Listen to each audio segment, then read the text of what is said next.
అధికారుల మధ్య సమన్వయ లోపం 25 గ్రామాల ప్రజలు మండుటెండల్లో నీటి కోసం కటకటలాడే దుస్థితిని తెచ్చింది. అనంతపురం జిల్లా కళ్యాణదుర్గం నుంచి కుదిరిదేవరపల్లి వరకు 2 ఏళ్ల క్రితం రైల్వే లైన్ విస్తరించారు. దీనివల్ల మల్లాపురం సమీపంలో రైల్వే ట్రాక్ కింద ఉన్న శ్రీరామరెడ్డి తాగునీటి పథకం పైప్ లైన్ పూర్తిగా ధ్వంసమైంది. మరమ్మతు కోసం కర్ణాటకలోని హుబ్లీ రైల్వే డివిజన్ కార్యాలయం నుంచి అనుమతి తీసుకోవాల్సి ఉంది. వారికి లేఖ రాసినా ఎలాంటి స్పందన లేదని అనంత అధికారులు చెబుతున్నారు.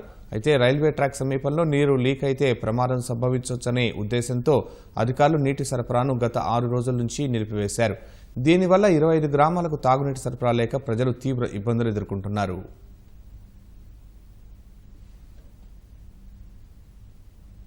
నీళ్ళు ఎందుకు లేవంటే శ్రీరామరెడ్డి నీళ్లు ఈ రైలు రోడ్తో పైప్ పోయింది. దానివల్ల నీళ్లు చాలా ఇబ్బంది అయింది. బోర్లు లేవు, ఏమి లేవు. బోర్లు ఉన్నా నీళ్లు రావు, వర్షాలు లేవు కాబట్టి నీళ్లు రావు.